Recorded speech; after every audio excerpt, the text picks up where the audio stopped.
ರಾಜಗ್ರಹ ಅಂತೇಳಿ ಹೇಳ್ತೀವಿ 9 ಗ್ರಹಗಳಲ್ಲಿ ಸೂರ್ಯನಿಗೆ ಸಂಬಂಧಪಟ್ಟ ಅಂದರೆ ಮೇಷರಾಶಿಯವರಿಗೆ ಯಾಕೆ 7.5 ಈಗಾಗಲೇ ನಡೀತಾ ಇದೆ. ಆದರೆ ಆ 7.5 ಕೂಡ ಒಳ್ಳೆಯ ಸಮಯ ಬಂದಿದೆ ಅಂತ ಹೇಳಬಹುದು. ಧನಸ್ಥಾನ ಅಂದರೆ ಸ್ವಸ್ಥಾನದಲ್ಲಿ ರಾಶಿಯಲ್ಲಿಯೇ ಸೂರ್ಯ ಉಚ್ಚನಾಗಿರುವುದರಿಂದ ನೀವು ಹಿಡಿದಂತಹ ಕೆಲಸಗಳಲ್ಲೆಲ್ಲೂ ಕೂಡ ಯಶಸ್ವಿ ಆಗುತ್ತೆ. ಯಾವುದೇ ಕೆಲಸ ಇರ್ಬೋದು, ವಿದ್ಯಾಭ್ಯಾಸ ಇರ್ಬೋದು, ವೃತ್ತಿ ಇರ್ಬೋದು, ಅಥವಾ ಸ್ವಂತ ಉದ್ಯೋಗವನ್ನು ಮಾಡತಕ್ಕಂಥವ್ರು ಇರ್ಬೋದು, ಇನ್ನಿತರ ಕ್ಷೇತ್ರಗಳಲ್ಲಿ ನೀವು ಮಾಡ್ತಕ್ಕಂತಹ ಕೆಲಸ ಇರ್ಬೋದು, ನಿಮಗೆ ಅದು ವಿಶೇಷವಾದಂತಹ ಅಭಿವೃದ್ಧಿಯನ್ನು ಕೊಡುತ್ತೆ ಅಂತೇಳಿ ಅರ್ಥ. ಅದರಲ್ಲೂ ಕೂಡ ಈ ಸರ್ಕಾರಿ ಕೆಲಸಕ್ಕೆ ಯಾರು ಪ್ರಯತ್ನ ಪಡ್ತಾ ಇರ್ತೀರೋ ಅಂಥವರಿಗೆ ಸರ್ಕಾರಿ ಕೆಲಸ ಸಿಗುತ್ತೆ. ರಾಜಕೀಯ ರಂಗದಲ್ಲಿರತಕ್ಕಂಥವರಿಗೆ ಅಯಾಚಿತವಾಗಿ ಪದವಿ ಪ್ರಾಪ್ತಿಯಾಗುತ್ತೆ. ಎಲ್ಲ ಆ ಸಮಯದಲ್ಲಿ ನಮ್ಮ ಎಫರ್ಟು ಇರಬೇಕಾಗುತ್ತೆ, ದೈವಾನುಗ್ರಹವೂ ಇರಬೇಕು. ಇದ್ದಾಗ ಮಾತ್ರ ಈ ಎಲ್ಲ ರಾಶಿಗಳಿಗೆ ಒಳ್ಳೆಯದಾಗತಕ್ಕಂಥದ್ದು.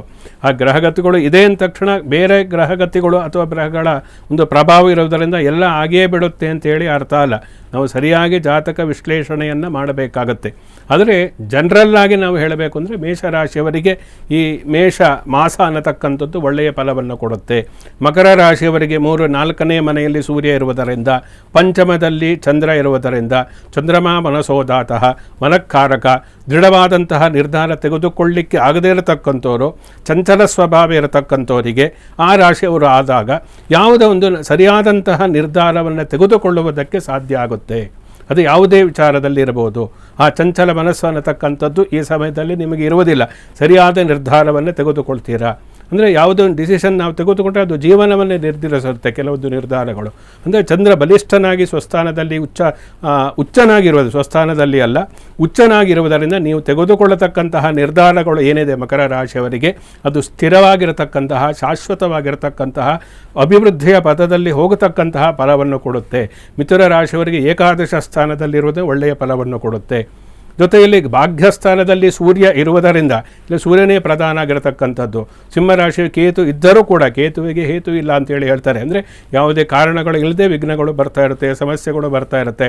ಆದ್ದರಿಂದ ಈ ಕಾರಣದಿಂದ ಈ ಮೇಷರಾಶಿಯಲ್ಲಿ ಸೂರ್ಯ ಇರುವುದರಿಂದ ಸಿಂಹರಾಶಿಯವರಿಗೆ ಭಾಗ್ಯಸ್ಥಾನದ ಒಂದು ಪ್ರಭಾವವು ಕೂಡ ಉಚ್ಚನಾಗಿರುವುದರಿಂದ ನೀವು ವಿಶೇಷವಾದಂಥ ಅಧಿಕಾರ ಪ್ರಾಪ್ತಿಯಾಗತಕ್ಕಂಥದ್ದು ಅಥವಾ ಯಾವುದೋ ಪ್ರಮೋಷನ್ ಆಗತಕ್ಕಂಥದ್ದು, ಯಾವುದು ಬಡ್ತಿ ಸಿಗತಕ್ಕಂಥದ್ದು, ಹೀಗೆ ನೀವು ಮಾಡತಕ್ಕಂತಹ ಉದ್ಯೋಗದಲ್ಲಿ ನಿಮಗೆ ಅಭಿವೃದ್ಧಿಯ ಪದದತ್ತ ಹೋಗ್ತೀರಾ. ಬಡ್ತಿ, ಪ್ರಮೋಷನ್ನು, ಪದವಿ ಯಾವುದೇ ಇರ್ಬೋದು, ಅಥವಾ ನಿಮಗೆ ಒಂದು ವೇತನ ಜಾಸ್ತಿ ಆಗತಕ್ಕಂಥದ್ದು, ಈ ರೀತಿಯ ಒಂದು ಅಭಿವೃದ್ಧಿಯನ್ನು ಕೊಡುತ್ತೆ ಅಂಥೇಳಿ ಅರ್ಥ. ಅದರಲ್ಲೂ ಪ್ರಮುಖವಾಗಿ ರಾಜಕೀಯ ರಂಗದಲ್ಲಿ ಸರ್ಕಾರಿ ಕ್ಷೇತ್ರಕ್ಕೆ, ಕೇಂದ್ರ ಸರ್ಕಾರ ಅಥವಾ ಅದರಲ್ಲೂ ವೈಮಾನಿಕ ಕ್ಷೇತ್ರಕ್ಕೆ ಸಂಬಂಧಪಟ್ಟಿರತಕ್ಕಂಥವರಿಗೆ ಉತ್ತಮವಾದಂತಹ ಸಮಯವೂ ಕೂಡ ರಾಶ್ಯಾಧಿಪತಿಯಾಗಿ ಸೂರ್ಯನು ಉಂಟು ಮಾಡ್ತಾನೆ ಸಿಂಹರಾಶಿಯವರಿಗೆ. ಇದೆಲ್ಲ ಈ 4 ರಾಶಿಗಿರತಕ್ಕಂತಹ ವಿಶೇಷವಾದಂತಹ ಸಕಾರಾತ್ಮಕವಾದಂತಹ ಫಲ.